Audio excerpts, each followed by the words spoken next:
예, 요한복음 11장에서 예수님께서 죽은 나사로를 살리신 이제 마지막 7번째 표적을 보이신 이후 지지난 본문에서 그에 대해서 이제 유대인들의 두 반응이 보여지는 내용을 보게 되었습니다.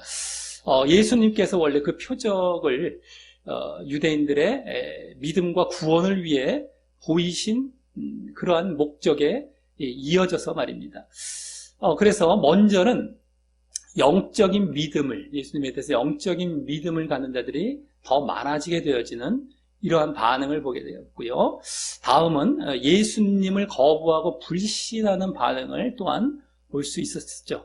종교 지도자들을 중심으로 그런 반응이 나왔었는데, 그 반응은 이제 예수님을 결국에는 죽이려고, 종교 지도자들을 중심으로 예수님을 죽이려고 모의하고 또 실행하는 반응으로도 그대로 이어졌어. 결국 예수님께서 이제 그때로부터 십자가에 달려 죽으실 그 십자가의 죽음의 길을 시작하시는 그 시점이 되게 되었음을, 본격적으로 이제 그렇게 시작이 되었음을 우리가 또한 볼 수 있었다라고 하는 것입니다. 하지만 또 그 죽으심이 죽은 나사로를 이제 살리신 표적과 연계해서 보았을 때에 결국 당신께서 죽으셨다가 또 살아나실 그 부활과 함께 당신과 이제 하나님과 당신의 영광이 될 것임도 우리가 알 수 있었고요. 또 그 죽임을, 예수님을 죽일 것을 제안했던 당시 대제사장 가야바의 말을 통해서 결국 그 죽으심은 유대인들만을 위한 죽으심이 아니라 온 인류를 위해서, 또 로마에서의 해방과 구원이 아니라 사단 마귀로부터의 구원을 가져다 줄 그러한 이제 사단 마귀의 멸망으로부터의 이제 구원을 가져다 줄 그러한 죽으심이었다는 것도 이제 알 수 있었다라고 하는 것이었습니다.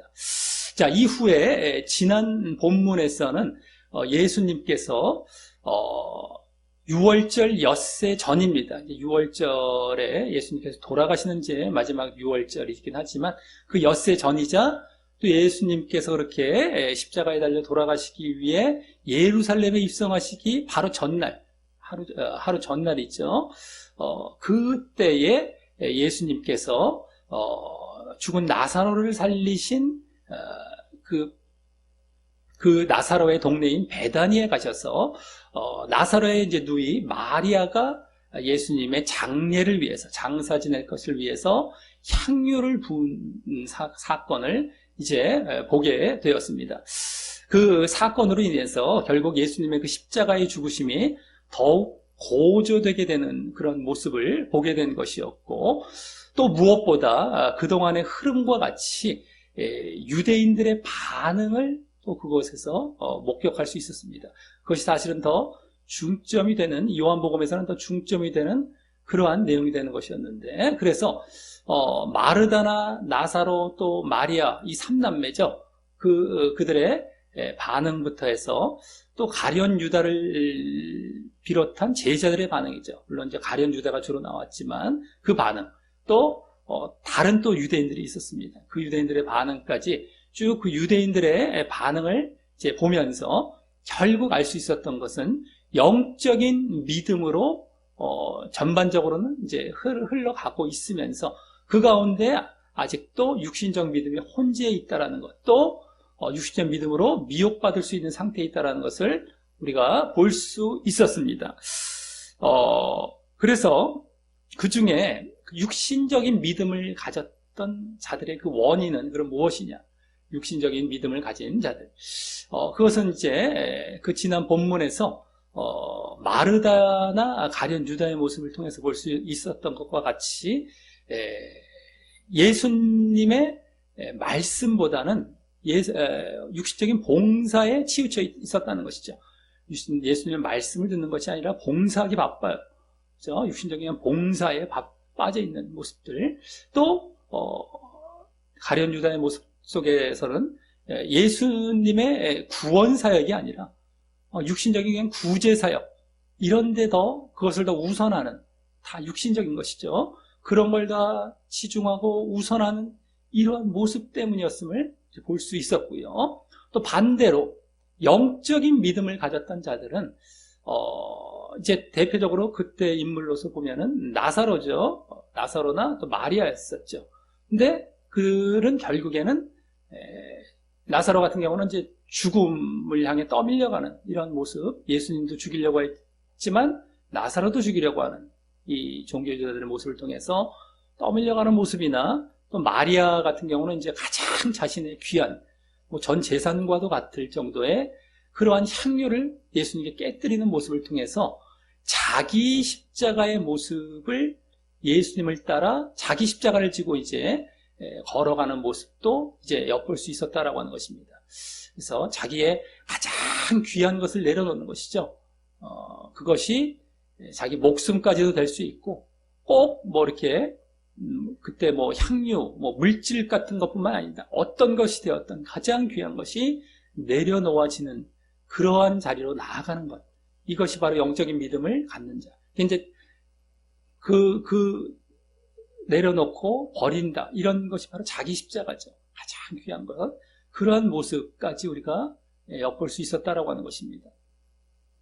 그래서 뭐 향유를 부은 여인 통해서 가장 귀한 거 바치십시오. 그럼 하늘에 쌓이니까 뭐 보상을 받을 것입니다. 뭐 이런 차원이 아니라 정말 그것이 뭐 물질이 됐든 무엇이 됐든 간에 예수님을 따라 나를 죽이고 나를 내려놓고 가장 귀한 거.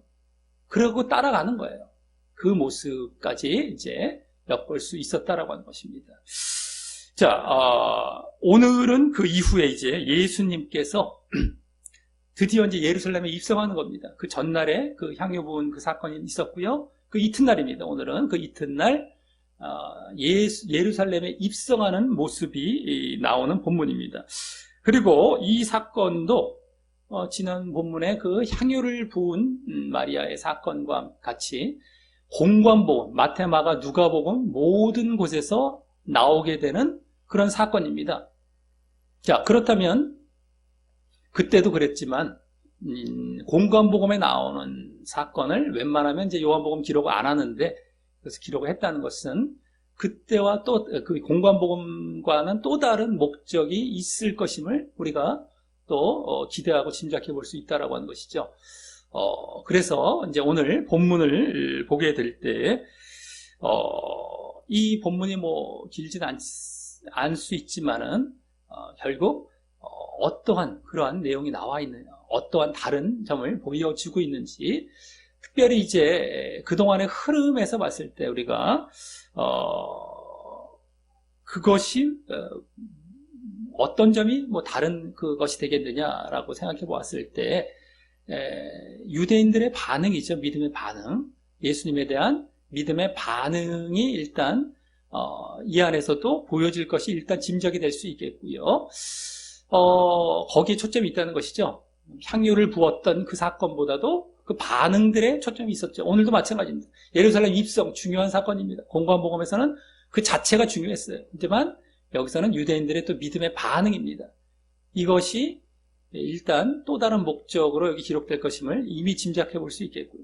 그 밖에 또 어떤 목적이 있는지 우리가 잘 이제 이 말씀을 살펴보면서 이제 결국 그를 통해 교훈을 얻는 시간을 갖도록 하겠습니다. 자, 먼저 12절은 첫 절인 12절은 그 이튿날이라고 하여서 지난 본문의 시간적 배경이었던 6월절 엿새 전에 그 다음 날이 이제 오늘 본문의 시간적 배경이 되고요. 그 날은 지금으로 말하자면 종료주일 내지 고난주일이라고도 하는 그 주일이 되는 것입니다. 주일이죠. 주일. 입성하는 날, 예루살렘에 입성하셨던 것은 주일, 지금으로 말하면 주일에 입성하셨던 겁니다. 그때는 뭐 아직 주일이라는 것이 형성되지 않았던 때이긴 하지만, 자, 장소는요. 근데 장소, 시간은 그렇고요. 장소는 여기 말씀되지 않았지만, 이제 공관복음을 참고해 보면, 지난 본문의 배경이었던 베다니에서 이제 예루살렘을 향해 가다가 중간쯤에 나오는 벳바게, 감람산 벳바게라고도 하는데 감람산 위에 이제 이렇게 있기 때문에 벳바게가 되는 것이고요. 거기서부터 예수님께서 이제 나귀를 타시고 출발하시며 예루살렘으로 입성하시게 되는 곳입니다. 베다니에서 머무시고요. 하루 주로 마리아, 마르다, 나사로 그 3남매의 집에서 자주 예루살렘에 근처에 가셨을 때 머무셨던 것처럼 머무셨고, 그 다음날 다시 예루살렘을 향해 이제 올라가시다가 6월절 때문이죠. 일단 올라가시다가 벳바게라는 곳에 가요. 벳바게.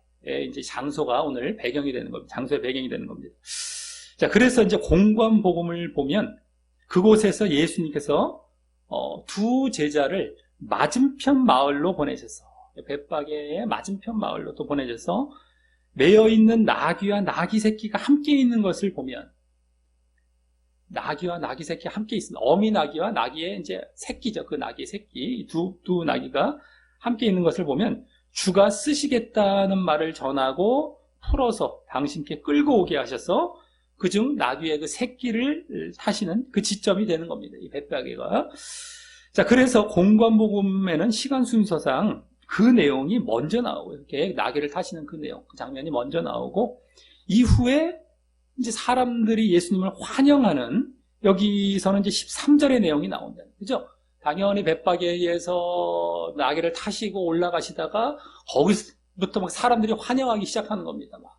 막 저 입성하실 때까지 막 환영하는 이런 것으로 당연히 시간 순서대로 이렇게 기록이 되어 있는데, 여기서는 그 나귀를 타시는 내용이 오히려 13절 뒤에 14절에 나오게 기록을 하고 있는 것입니다. 입성하는 그 환영하고 막 이런 것이 먼저 나와요. 사람들이 이제. 근데 그 나귀를 타시는 건 뒤에 나옵니다. 오히려 시간 순서도 반대인데 이렇게 기록하고 있어요. 요한복음은요. 자, 그것은 이제 예수님을 환영하는 그 13절의 내용을 그 14절의 내용보다 더 강조하기 위해 그렇게 기록했을 것임을 이제 짐작해 보게 됩니다. 그죠? 13절이 더 강조가 되는 것이죠. 그래서 좀 이따 말씀드리겠지만 이 나귀를 타시는 14절의 내용도 공관복음보다 현저하게 축소해서 기록한 것이었고 말입니다. 자, 그럼 그 13절의 내용이 시작되는 이제 12절 중반부부터 보면은 그 예수님을 환영하는 대상들에 대해서 거기 명절에 온 큰 무리라고 합니다. 명절에 온 큰 무리. 명절은 물론 6월절이죠. 이 대상들이 공관복음에는 무리의 대부분, 많은 사람, 또 뭐 제자의 온 무리라는 말들로 아주 많은 무리들 정도의 의미로 기록하고 있는 것과 약간 달리요. 거긴 뭐 제자들 포함해서 막 큰 무리들, 이렇게 뭐 아주 많은 사람, 무리들, 이렇게 그것과 약간 달리 여기서는 명절에 온이란 말이 붙어 있습니다. 명절에 온. 그래서 공관복음에서는 사실 갈릴리로부터 함께 이렇게 따라온 사람들을 포함해서 예수님께서 갈릴리로부터 이렇게 예루살렘으로 올라가셨던 거였거든요. 거기서부터 따라왔던 그 사람들을 포함해서 또 여러 지역에서 6월절을 지키기 위해 예루살렘 성전으로 올라가는 그러한 수많은 유대인들을 의미하는 데 반해서 여기서는 주로 그 6월절을 지키기 위해 온 유대인들 쪽에 초점을 두고 있는 것입니다. 그들이 또 훨씬 많았을 것이겠죠, 아무래도. 그러다 보니까 명절은 유대인들 쪽에도 초점을 두어서 이제 기록하고 있는 것입니다. 그리고 이제 이들이 오늘 본문에서는 주요 등장인물이 되면서 또 지난주까지의 흐름에 이어서 예수님에 대한 믿음의 반응을 보일 자들이 되는 것입니다. 믿음의 반응. 지금 예루살렘에 입성하시는 사건 자체만 여기서는 강조되는 것이 아니죠. 향유 부은 사건, 지난 본문도 그만 강조되는 것이 아니고 믿음의 반응, 이것이 지금 계속 그 흐름에 따라서, 요한복음의 흐름에 따라서 함께 지금 보여지고 있는 것이고, 오히려 거기에 초점이 있기 때문에 공관복음의 사건을 여기 또 기록하고 있는 것이에요. 그걸 계속해서 보여주기 위해서. 이제 그것이 오늘은 명절에 온 이 유대인들이 그 반응을 보일 그 주요 등장인물이 되는 것입니다.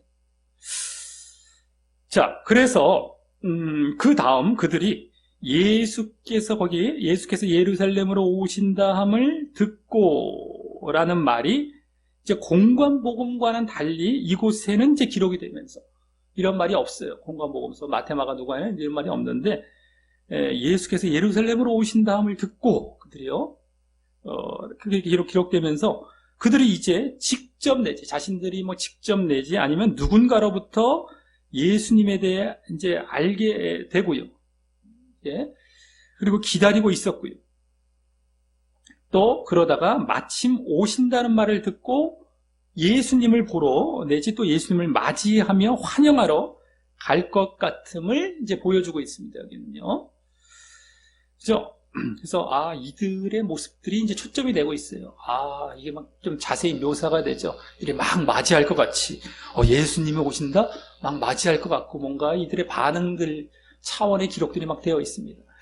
자, 그래서 다음 이제 13절은 상반절에 이제 그에 이어 종려나무 가지를 가지고 맞으러 나가라는 예수님을 환영하고 영접하러 나가는 모습을 또한 이것도 공관복음과는 달리 여기 기록하고 있는 것입니다.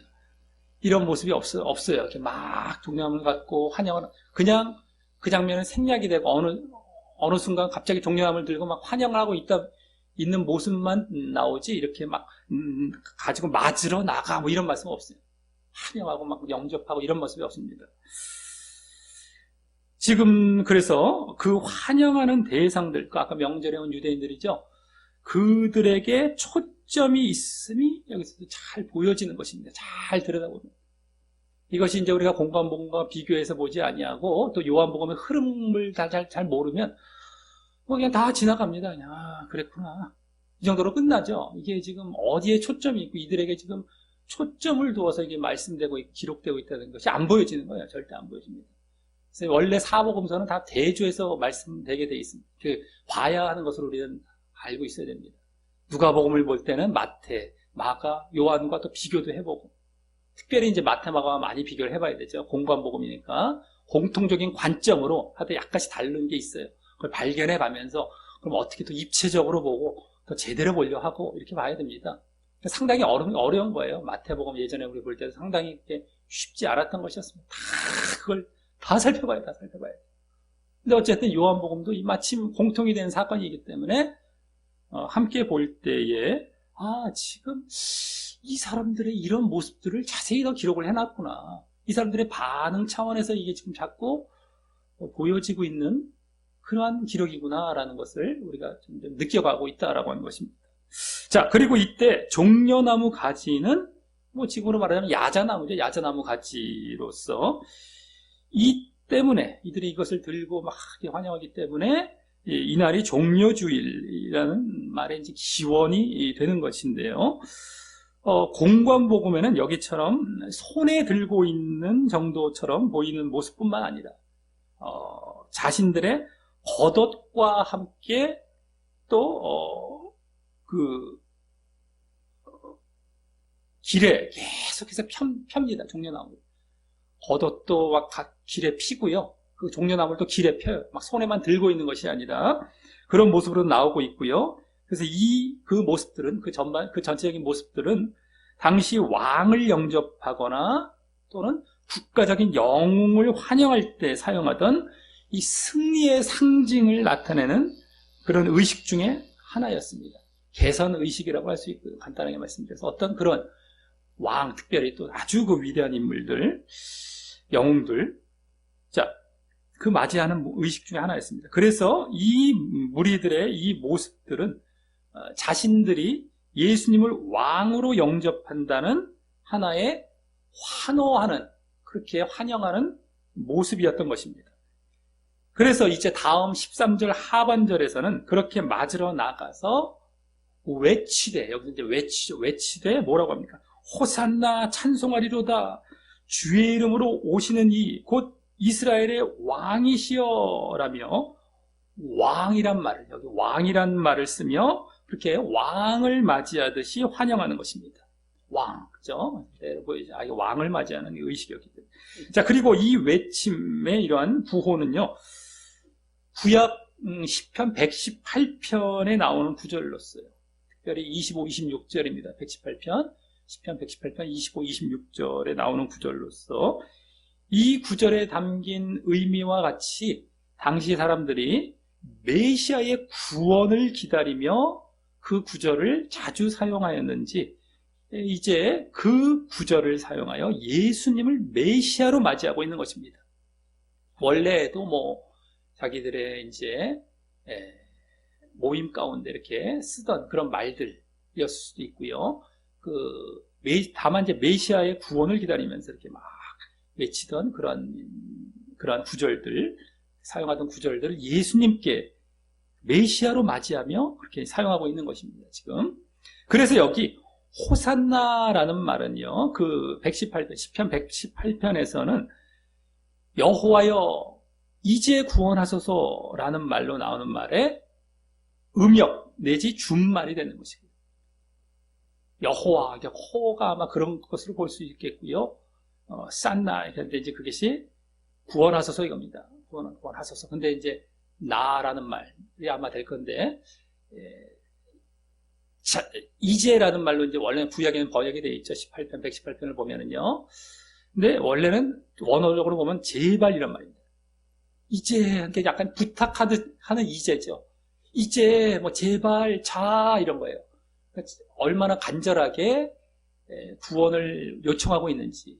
여호와여, 제발 구원하소서, 이런 겁니다. 원래 이런 거예요. 이제 그게 줄여서 음역만 따와서, 내지는 우리도 왜 그런 것이 있지 않습니까? 약간 줄여서 기니까 어떤 구호처럼 외치기 위해서 준말을 맞는 것처럼.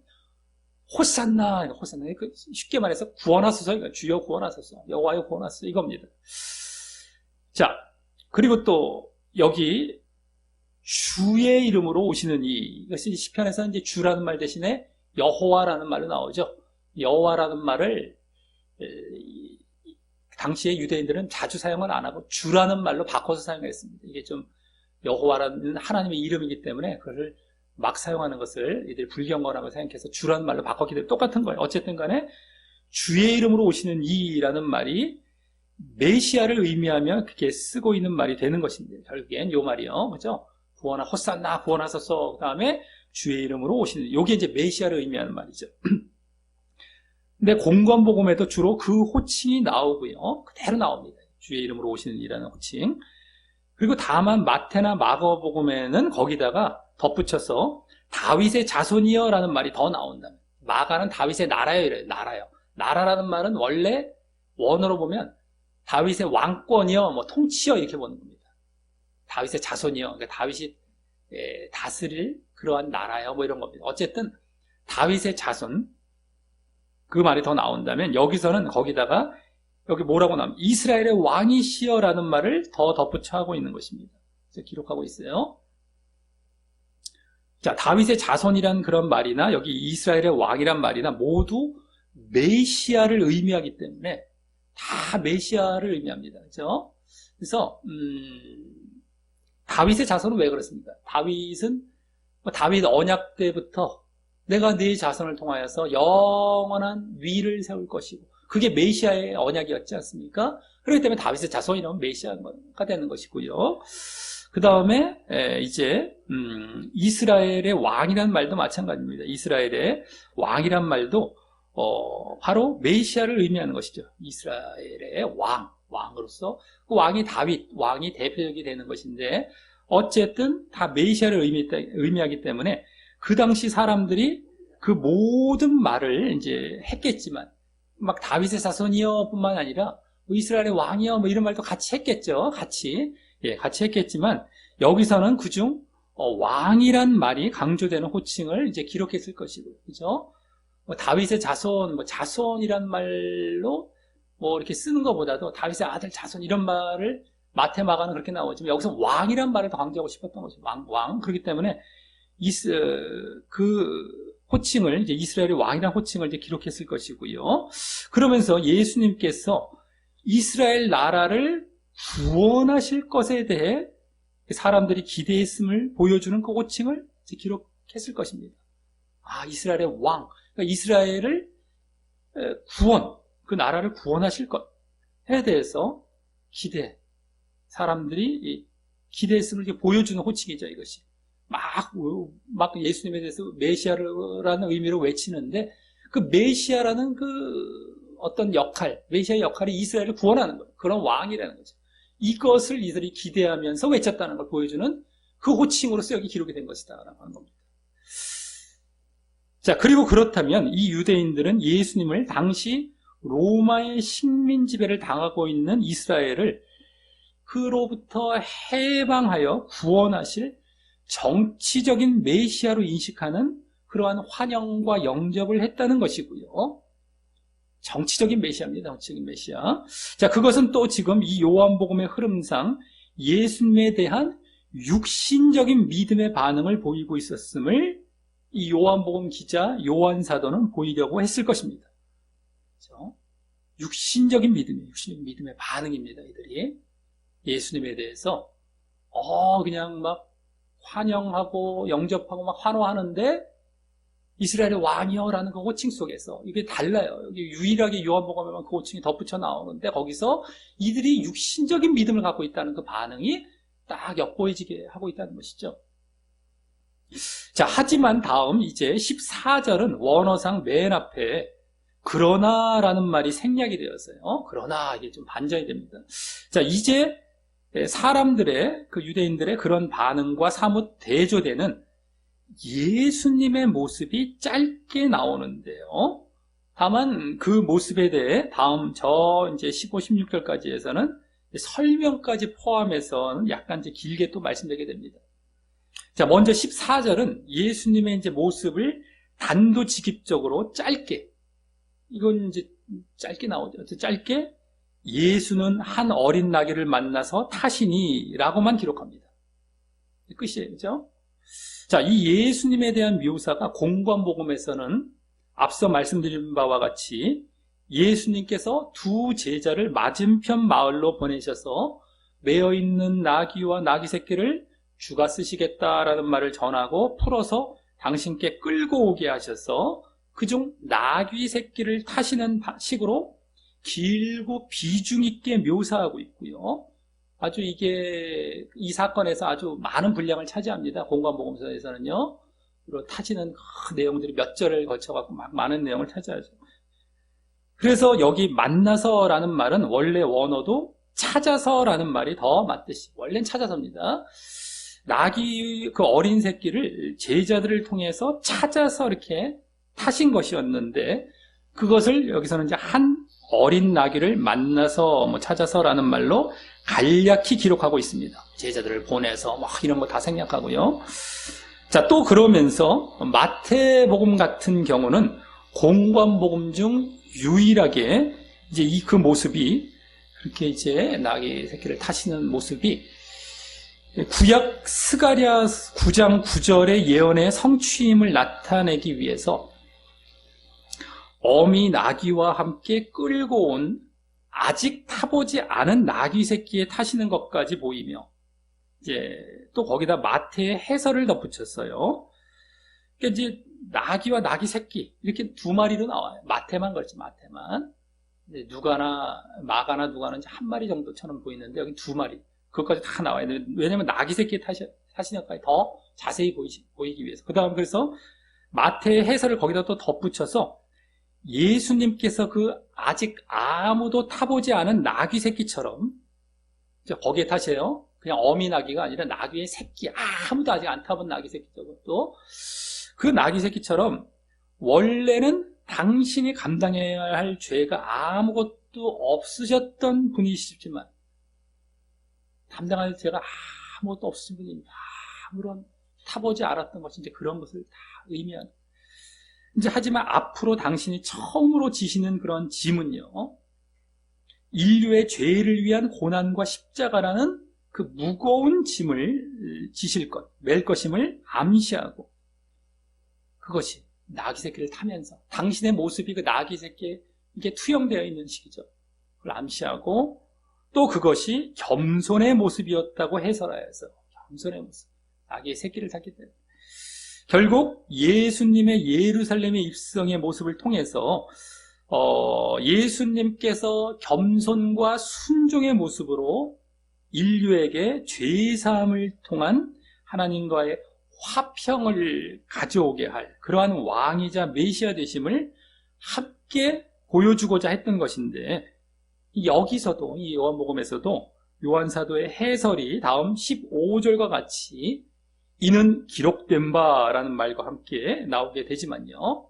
기록된 바 어디에? 구약에, 그죠? 특별히 구약 스가랴 9장 9절이 되는데 함께 나오게 되지만 여기서는 시온딸아, 원래 시온딸이 뭐 마태복음에도 똑같이 나오지만 인용돼서 나오지만 이 예루살렘과 이제 그 주민 전체를 얘기하는 겁니다. 시온 이러면 이제 시온산 한 게 이제 성전이 있는 산이죠. 예루살렘 중심이 되고, 그래서 예루살렘은 시온으로도 부르고, 더 나아가서 이스라엘 전체를 부르기도 하는 정도로, 어쨌든 간에, 시온 딸이라는 말까지도 딸로 불립니다. 딸로. 약간 이제, 처녀나 딸식으로 이렇게 많이 이제 구약에서는 많이 불려졌었죠. 어쨌든, 예루살렘과 그 주민 전체에 대해서 두려워 말라. 보라. 너의 왕이 나귀 새끼를 타고 오신다함과 같다고만 이제 이 또한 좀 짧게 기록을 해서요. 마태복음보다 이런 해설도 좀 짧습니다만, 그래서 그 모든 예수님의 겸손과 순종에 대한 의미는 축소시키고요. 그때는 이제 겸손이란, 마태복음에는 겸손이란 말도 나오지만 그런 것들은 다 축소시키고, 다만 마태복음에서 생략하여 나오지 않지만 원래 원문인 구약 스가랴 9장 9절에서 크게 기뻐할지어다, 즐거이 부를지어다 라고 이제 나오는 말이 있습니다. 이게 오니까, 왕이 오니까 막 기뻐해라, 즐거워해라, 막 크게 이런 말이 나오는데, 그것을 여기서는 이제 마태복음에 안 나와요. 그 말을 이제 생략했습니다. 인용하면서 해설하면서 생략했지만 여기서는 두려워 말라라는 말로 기록하고 있다는 것이 좀 더 이 요한복음에서는 특징적일 뿐인 것입니다. 짧게 기록하고 해설을 더 짧게 기록하면서 요것을 보여주고 있다는 것, 좀 특징적으로. 자, 그럼 여기서 이제 두려워 말라 할 때 이 두려움은 다른 것이 아닌 대적의 공격에 대한 두려움이고요. 원래 스가랴서의 이제 그 흐름상 그렇습니다. 적군의 대적의 공격에 대한 두려움이고요. 두려워 말라라는 것은 그들로부터의 보호가 있을 것으로서 구원을 의미하는 것인데, 구원. 두려워 말라, 구원. 기뻐하라, 즐거워하라 라는 말보다 더 그러한 보호와 구원의 의미를 강조했다고 볼 수 있습니다. 이 지금 두려워 말라라는 말로 특징적이지만, 그런 또 보호와 구원을 강조하며 이렇게 해설을 쓰긴 쓰되 이렇게 그걸 강조하며 쓰고 있다는 것이죠. 자, 그래서 14, 15절은 그래서 예수님에 대한 비중도 그렇지만 예수님의 다른 의미들은 또 축소시키고, 예수님의 비중도 축소시켰어요. 그로 인한 또 다른 의미들도 축소시키고 구원하실 사실을 부각시킨 것이라고 할 수 있습니다. 구원하실 사실, 예수님께서 구원하실 그 구원의 그 사실을 부각시킨 것이라고 할 수 있습니다. 자, 그래서 다음 16절은 이제 요한복음에만 유일하게 나오는 해설로서 이제 26절은 공관복음이고 다 이제 안 나옵니다. 마태에서도 안 나오고요. 요한복음에만 유일하게 나오는 해설로서 거기 제자들은 처음에 이 일을 깨닫지 못하였다가 예수께서 영광을 얻으신 후에야 뭐뭐인 줄 이렇게 생각났다, 이해했다 이건데요. 라고 하는데, 여기 예수님이 얻으실 영광은 나중에 있을 그 십자가의 죽으심과 부활이고요. 또 그로 인한 구원인 것이죠. 십자가와 부활. 그래서 구원이 이루어지기 때문에 영광인 겁니다. 영광. 죽으심이 영광이에요, 사실. 그래서 구원과 관련된 영광이고요. 구원과 관련된 영광. 그래서 또 26절 중간부에 나오는 그 구원의 영광 때문에 생각났다던 내용 두 가지도 보면은요. 그 십자가와 부활로 인한 구원의 영광 때문에 생각이 났다던 이 두 가지 내용을 보면은 거기 첫째, 이것이 뭘까요? 이거 15절입니다. 아까 앞서 15절. 특별히 스가랴 9장 9절을 인용한 그 구절이죠. 그 해설 대부분. 그 15절이 예수께 대하여 기록된 것임이라고 하여서 예수께 대하여 기록된 것임이라고 하여서 15절이 구원의 초점을 두고 있음을 알게 하고요. 그렇죠? 15절에 아까 구원의 초점이 있다. 이것이 여기 지금 15절이 예수께 대하여 기록된 것이다. 그 구원의 영광을 사실을 알고서 그게 예수께 대해서 아까 15 기록된 것이다라는 스가랴 9장 9절이 예수께 대해 기록된 것이라는 것을 알게 되었다는 것이, 그래서 15절에 구원에 초점을 두고 있다라는 것을 이제 알게 되는 것이죠. 보니까. 자, 또 그래서 둘째, 사람들이 예수께 이같이 한 것이라고 이번에는 앞서 사람들이 예수님께 했던 13절과 관련하여 말하는 것도 그 13절이 그때 호산나라는 말에서 잘 드러났듯이 구원과 관련하여 사람들이 그렇게 한 것임을 이제 알았다는 것입니다. 구원. 그렇죠? 구원과 관련하여 사람들이 그렇게 했습니다. 아까 호산나가 뭡니까? 구원하소서라고 했죠. 짧게 이제 말하자면요. 우리를 구원하소서, 구원입니다. 보니까, 예수님께서 구원에 관련된 영광을 얻으신 다음에, 이런 것이 다 구원과 관련해서 정말 예언도 성취가 됐고, 또 그들이 그렇게 또 막 한화했고, 였구나라는 것을 이제 이들이 생각하고 깨달았다는 그런 겁니다. 물론 이제 그 유대인들의 아까는 당장은 육신적인 구원을 원했지만 말입니다.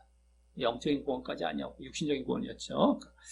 자, 그러니 앞서 그 13절부터 여기 16절까지가 공관복음에도 나오는 내용이었지만, 공관복음에도 쭉 이제 이것들이 나오는 내용이었지만, 여기서는 공관복음들보다, 물론 16절은 이제 여기만 나오죠. 근데 어쨌든 공관복음들보다 사람들의 예수님에 대한 반응에 더 강조점을 두면서 그들의 반응이 이스라엘의 구원을 위한 육신적인 메시아로 믿음의 그 반응임을 보여주고 있고요.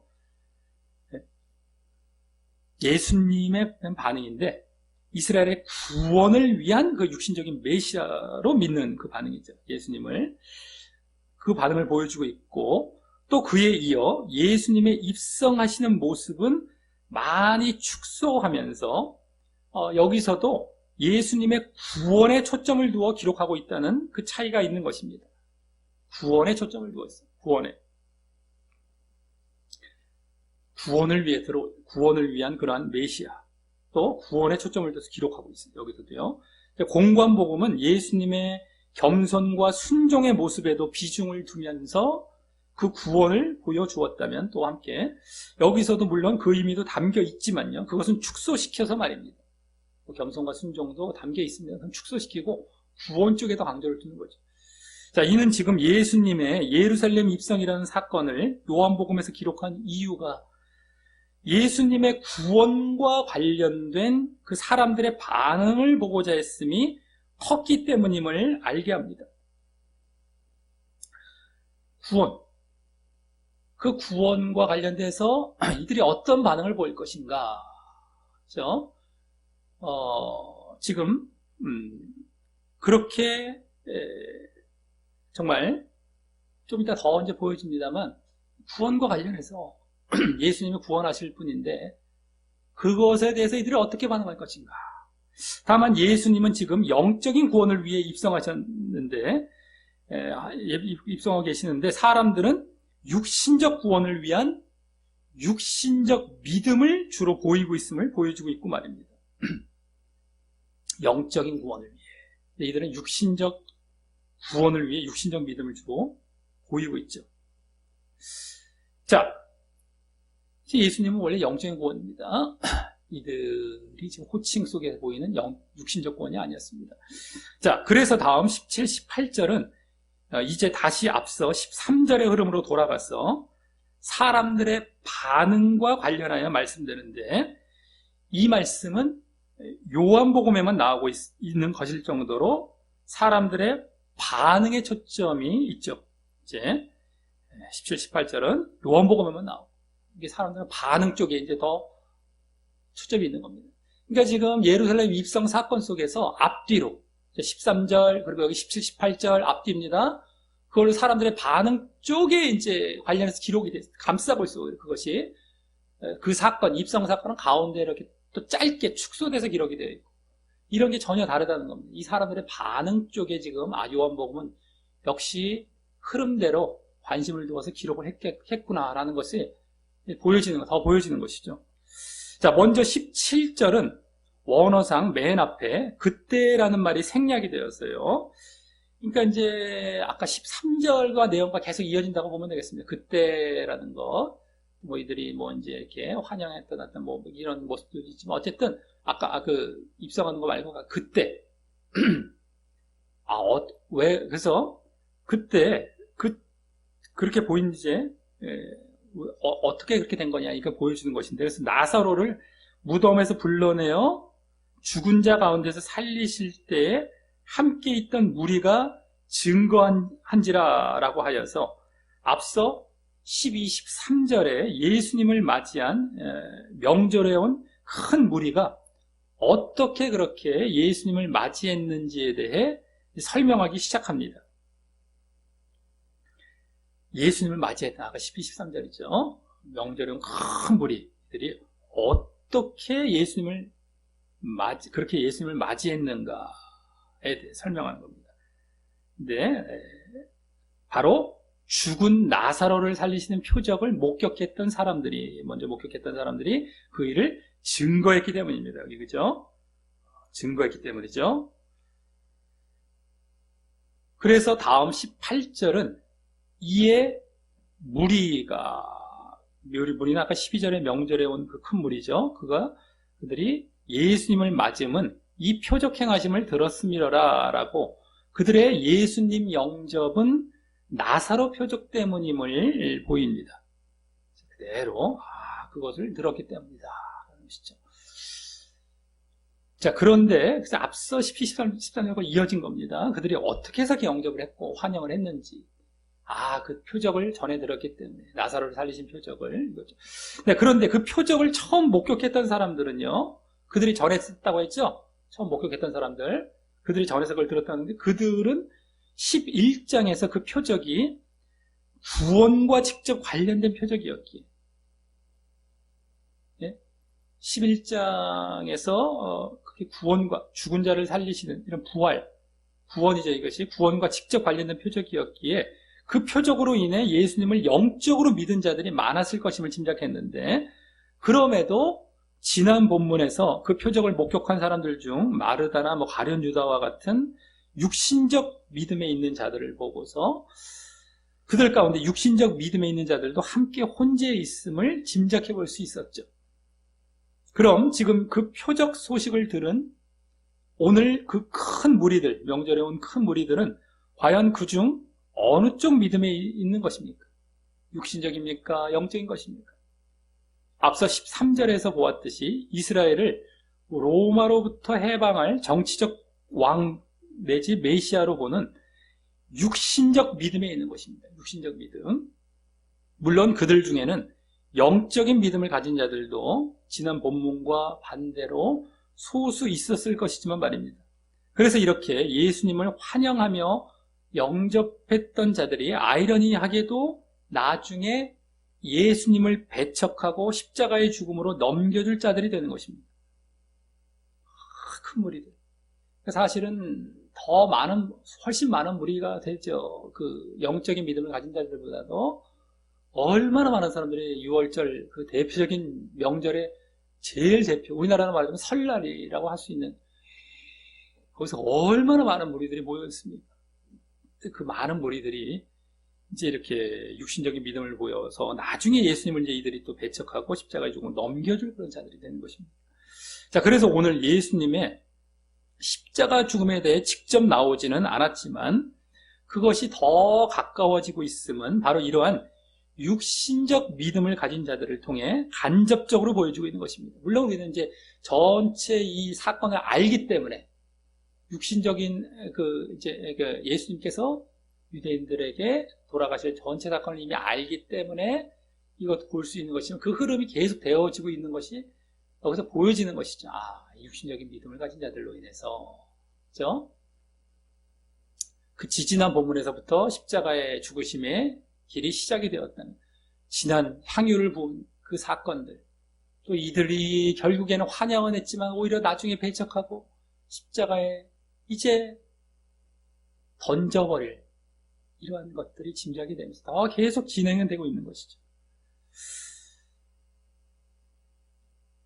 간접적으로 그들이 위대한 왕으로 높이며, 예수님을 아까 환영할 때 위대한 왕으로 높이며 찬송하며 육신적 구원의 영광을 기대하고 바랄 때, 육신적 구원의 영광입니다. 이스라엘의 왕으로서 로마로부터 해방할 그런 구원의 영광, 육신적 구원의 영광. 예수님은 한 어린 나귀 새끼를 타고 당신의 죽으심을 향하여 낮추어 가시며, 높이려고 했는데 낮추어 가시죠. 죽으심을 향해서 낮은 어린 나귀를 타고. 위대하지 않습니다. 그래서 영적인 구원의 영광을 얻으실 육신적 구원이 아닙니다. 영적인 구원입니다. 초라하고 낮아지고 아무것도 아닌 것처럼 메시아긴 메시아지만 그렇게 미약해. 그래서 영적인 구원의 영광을 얻으실 그 차이로 말미암아 말이죠. 이런 차이가 생기기 때문에 육신적 믿음을 가진 자들이 육신적 구원을 바라다가 아니니까 죽여버리는 거예요. 이게 차이입니다. 육신적 믿음은 결국 글로 가는 거예요. 그래서 예수님을 죽이고 하나님을 죽이는 자리에 들어가는 겁니다. 그것도 믿음 아닌가요? 전혀 아닙니다. 위장하죠. 주여는 잘해요. 아무 소용없습니다. 실질적으로 그 내막을 딱 살펴보면은 예수님을 죽이고 있고 하나님을 죽이고 있고 배척하고 있고 이런 자리에 있는 겁니다. 그만큼 무서운 거예요. 우리가 신앙을 제대로 가져야 된다는 것이 그만큼 무서운 겁니다. 바리새인들이나 종교지도자들도 얼마나 하나님을 잘 섬긴다고 그러고 율법을 잘 지킨다고 했는데 이 독사의 자식들아, 그들은 하나님을 섬긴 게 아닙니다. 마귀를 섬기고 하나님을 죽였다니까요. 예수님의 정확한 그들에 대한 판단과 정죄였어요. 지금 그런 식으로 누구한테 말해보면 왜 정죄하냐고, 내가 잘 믿는데 이러죠. 그런 게 아니라 성경에 나온 원리대로 말씀드리는 겁니다. 이거죠. 기분 나빠해요. 외식하는 자들에게, 육신적 믿음을 가진 자들에게 그거 아닙니다라고 하면 왜 그러냐고, 좋은 얘기하지 왜 정죄냐 하냐고, 판단이나 하냐고, 당신 뭐냐고요. 성경에 나와 있습니다. 예수님이 그러셨습니다 하면은요, 당신이 왜 예수님입니까? 이걸 분명히 반발이 나와요. 거의 100% 나옵니다. 육신적 믿는 사람. 성경에 나와 있습니다라고 얘기를 해야 돼요. 원리대로. 참 이게 보통 문제들이 아닙니다. 피해가고 빠져나갈 사람들은 어떻게 해서인지 피해가고 빠져나가고 핑계대고 그 말을 그대로 한다니까요. 거의 100% 나와요. 당신이 예수님이냐? 꼭 나와요.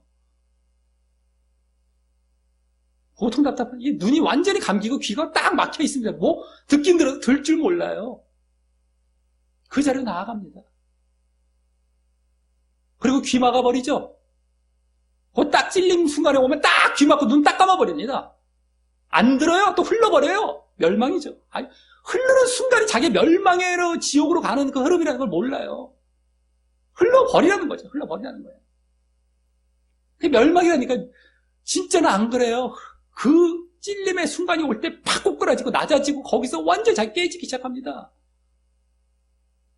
근데 굳어지기 전에 늘상 깨트린 사람이나 그렇게 되죠. 굳어진 사람은 그 자리가 안 되져요. 또 멸망으로 가는 거예요. 그러니까 굳어지기 전에 늘 깨트려야 된다는 거예요. 이 시당이 이렇게 무섭습니다. 방법이 있죠. 그러면 굳어진 사람은 어떻게 되겠습니까? 날 잡아서, 날이라는 게 하루가 아닙니다.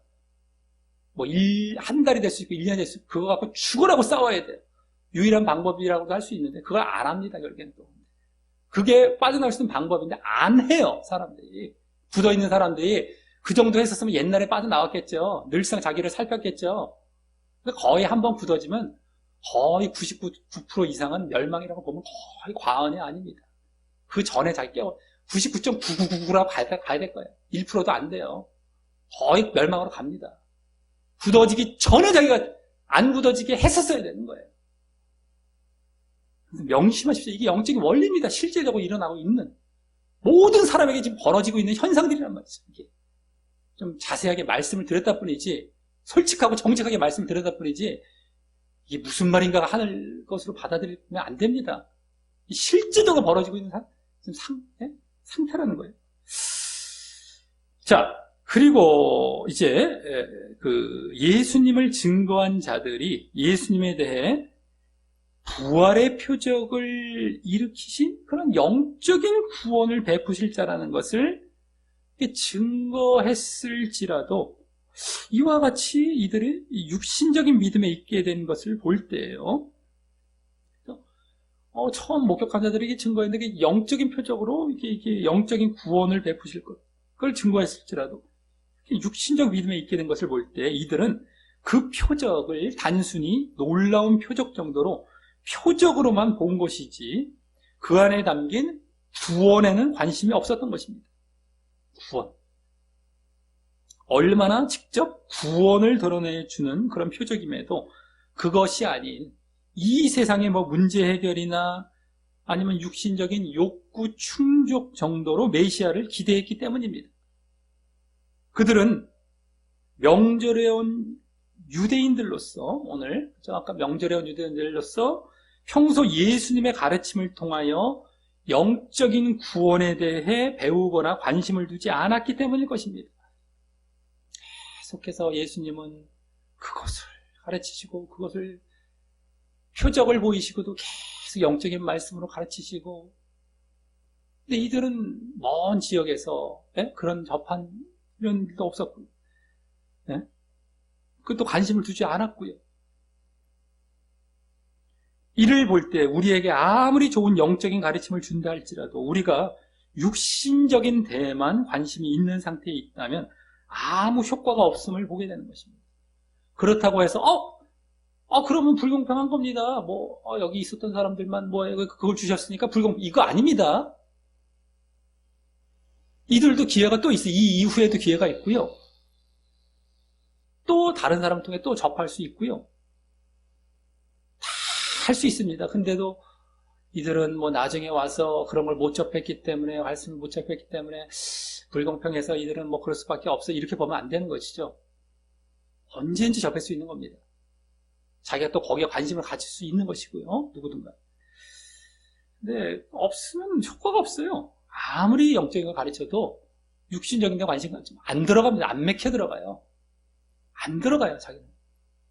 자, 하지만 다음 19절은 이들의 이런 환영하는 모습을 보고 이번엔 바리새인들이 서로 말하면서 거기 바리새인들의 반응이 나오는데, 볼지어다 너희 하는 일이 뭡니까? 예수님을 죽이려 했던 일이죠. 그 일이 쓸데없다, 또 정확히 아무 유익이 없다라는 말인데, 라고 하면서 그 이유 차원에서 보라, 온 세상이 저를 좇는도다 라고 합니다. 이는 지금 지난 본문까지 예수님을 믿지 않고 거부하며 죽이려 했던 일이 잘 진행되는 것 같다가 잠시 브레이크를 만나는 장면입니다. 하지만 실제적으로는 오늘 예수님을 환영했던 그 무리들에 의해 죽임당할 것이기 때문에 사실 계속 진행되고 있는 것입니다. 나중에 이제 결국에는 이게 아무 쓸데없고 그냥 실패한 걸로 끝나지 않고 계속 진행이 되게 되죠. 자, 그리고 그것은, 그런 육신적 믿음을 가지는 것은 결국 이와 같이 예수님을 배척하고 죽이는데 일조하고 큰 공헌을 할 것임도 보여주는 것입니다. 실패한 것 같지만 아니죠. 이들이 결국에 육신적인 믿음을 가진 자들은 결국엔 그걸로 계속해서 또 나아가게 됩니다. 자, 그리고 이때 온 세상이 저를 좇는다라는 말은 약간 과장된 표현이지만, 지금 온 세상이라고 얘기한 건 유대인들 뿐밖에 없는데 온 세상이 좀 말이 안 되죠. 과장된 표현이지만, 자, 하지만 이 말은 전에 11장 50절에서요, 대제사장 가야바가 무의식 중에 예수님에 대해서 한 사람이 죽어 온 민족이 망하지 않게 될 것임을 예언했던 것과 같이 무의식 중에 이렇게 예언했던 것이었죠. 그래서 여기도 이제 그와 같이 나중에 온 세상에 복음이 전파되어 예수님을 따를 자들이 많아질 것에 대한 이 또한 무의식 중의 예언이라고 할 수 있습니다. 이 종교지도자들이 무의식 중에 온 세상에 복음을 전하죠. 그래서 많은 사람이 따르게 될 것을 예언하고 있는 것입니다. 또 그래서 예수님은 지금 육신적 믿음을 가진 자들에 의해 십자가의 죽음으로 더욱 내몰리고 있는 상황이었지만, 그러면서도 결국 복음은 전파되고 당신에 대한 믿음과 그로 인한 구원은 더 확장되고 퍼질 것임을 암시한다고 할 수 있습니다. 마치 이게 실패인가? 아니야. 계속 진행이 됩니다. 십자가 죽임이. 근데 그걸로 또 예수님이 끝나느냐? 아닙니다. 온 세상이 또 복음이 전해질 것인지 또 암시되는 거예요. 또 그러니까 이들이 자기들이 승리한 것 같고 자기들이 잘 이제 끝장낸 것 같았지만 그게 아니라 예수님이 승리하실 것이죠. 그러니까 육신적 믿음 가진 자들은 자기만 손해예요. 자기만 멸망으로 나가고 끝나는 겁니다. 예수님의 일을 방해하거나 못하게 하지 못해요. 자기만 손해야. 자기만 죽는 겁니다. 멸망으로 나아가는 겁니다. 자, 이로써 오늘 말씀은 예수님의 예루살렘 입성을 보여주는 본문이었지만 주로 이제 공고한 복음과는 약간 달리 예수님의 입성은 구원 때문임을 보이는데 주로 할애하고요. 그보다 그동안의 요한복음 흐름처럼 유대인들의 예수님에 대한 반응에 더 많은 비중을 둔 본문이었습니다. 예수님의 그러한 구원을 위한 입성과 구원을 위한 입성입니다. 입성이 거기에 초점이 있어서 오늘 주로 그런 구원을 위한 입성과 또 그 전에 그 나사로 사건을 목격한 자들로부터의 구원과 직결된 표적을 전해들은 자들로서 나사로 사건을 목격한 자들이 전해준 게 뭐예요? 구원과 직결된 표적. 구원이죠. 구원의 표적이죠. 그걸 이제 전해들은 자들로서 예수님을 영적인 구원을 주실 영적인 메시아로 믿는 그런 영적인 믿음을 보여야 하는데, 그죠? 입성도 구원을 위해서, 들은 표적도 구원을 위한 표적, 다 듣고 이런 구원을 위해서 가는 입성. 그래서 영적인 믿음을 보여야 하는데 이들은요. 오늘 명절에 온 그 큰 무리를 중심으로 한 그 유대인들은 결국 예수님을 육신적 구원을 주실 육신적 메시아로 믿는 그런 육신적 믿음을 보이고 있었고요. 이는 그들이 오늘 중심이 되어 흐르고 있었던 영적인 구원에 관심이 없었기 때문이고, 그것이 오늘 중심이 돼서 흐르고 있었는데 거기에 관심이 없었기 때문이고요. 또 그것은 명절에 예루살렘에 온 유대인들이기에 평소 예수님의 가르침과 말씀을 통하여 그 영적인 구원을 배우거나 알아가지 않았기 때문으로 볼 수 있는 것입니다.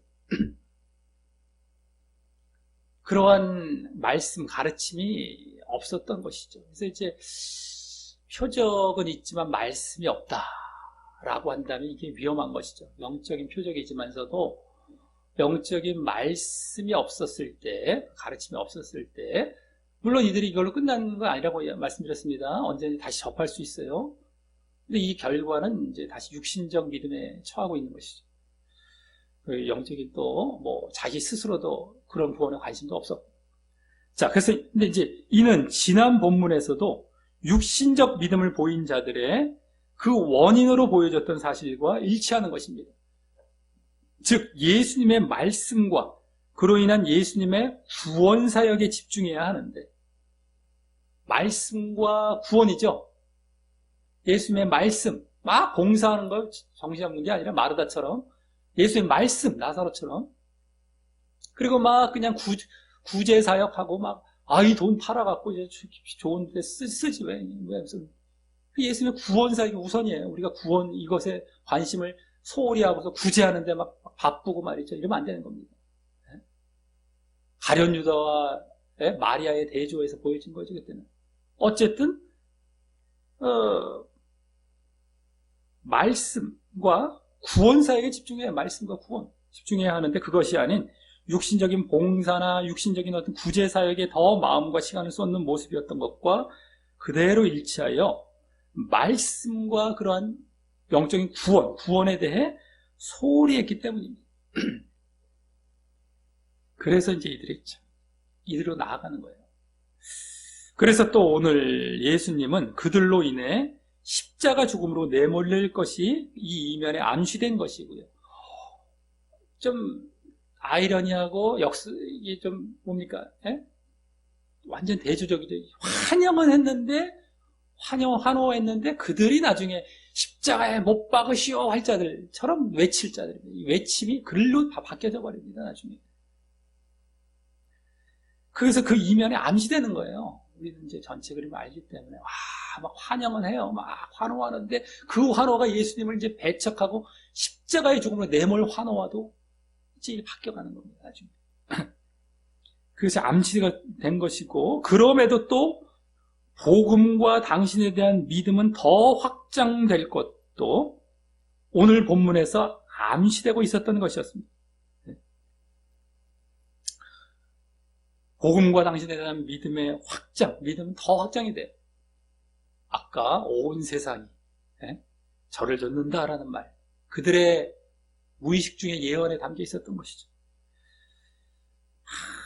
지금 돌아가실 것도 더 암시되면서, 자, 오늘 근데 이제 그렇게 어떻게 복음과 믿음이 확장이 될 것이냐, 오늘 나사로 표적을 증거했던 사람들과 같은 사람들을 그에 대한 도구로 사용하셔서 말입니다. 그런 이제 사람들이 계속 전하게 되겠죠. 또 이들에게도 이제 막 전하고 있었던 것처럼 그런 자들, 영적인 믿음을 가진 자들을 전하고 뭐 이렇게 해서 그런 것도 이면에 이제 암시 더 보여지고 있는 겁니다. 자, 이는 육신적 믿음을 가진 자들에 의해 예수님의 사역이 방해를 받는 것 같아도요, 막 그냥 육신적 믿음을 가진 자들 계속 그냥 구원 사역 막 방해받는 것 같아요. 또 결국 그 사람만 멸망으로 가지, 육신적 믿음을 가진 사람만 멸망으로 가지, 예수님의 사역은 계획대로 이루어져 갈 것이고요. 그로 인해 영적인 믿음을 가진 자들은 구원을 얻게 될 것도 암시되는 것입니다. 구원을 얻게 하시고 또 구원을 얻을 것임도 암시가 되는 것입니다. 자, 오늘 예루살렘 입성 속에서 벌써 앞으로 예수님의 사역이 어떻게 전개될지를 암시하는 차원에서 말입니다. 예루살렘에 입성은 되는데 앞으로 예수님의 사역, 십자가의 죽으심으로서의 사역이 어떤 식으로 전개될 것인가? 실패하는 것처럼 보입니다만 누구에 의해서? 육신적인 믿음을 가진 자들에 의해서 실패하는 것처럼 보여지는 것 같지만 그러지 않을 것이다라는 것이 이제 과도기입니다.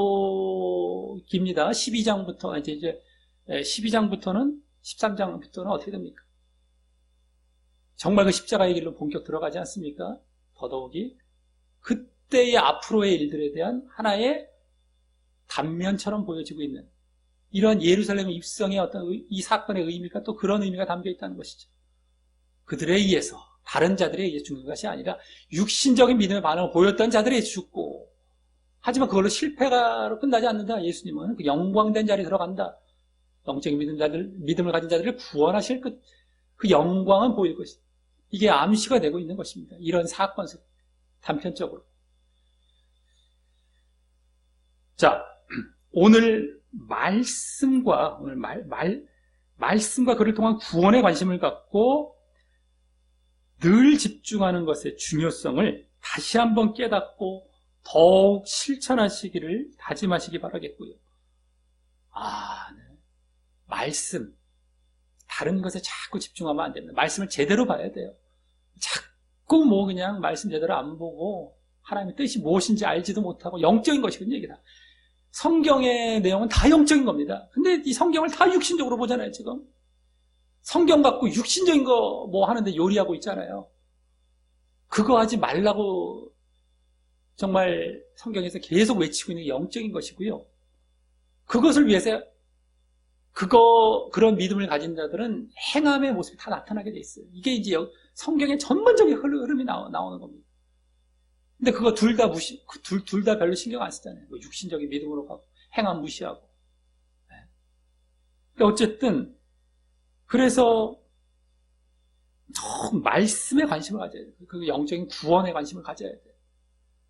그래야만 우리가 그런, 그게 얼마나 중요하다는 거. 이제 다시 한번 깨닫고 영적인 믿음을 가지길 바라겠고요. 그래서, 우리가 실천하길 바라겠고요. 그로 인해서 더욱 영적인 믿음을 가짐으로 예수님의 구원 사역에도 방해가 안 될 뿐더러 대적합니다. 자기도 모르게 대적하고 방해합니다. 근데 그것도 안 할 뿐더러 오히려 그 사역에 동참하여, 그 구원 사역에 동참하는 것이죠. 이런 자가 되어야 되죠. 네, 오늘 이런 자들, 전해주었던 자들, 그래서 도구로 그렇게 쓰임받으며 결국 그런 자들이 얻게 될 구원을 받게 되시기를 예수님의 이름으로 간절히 축원합니다.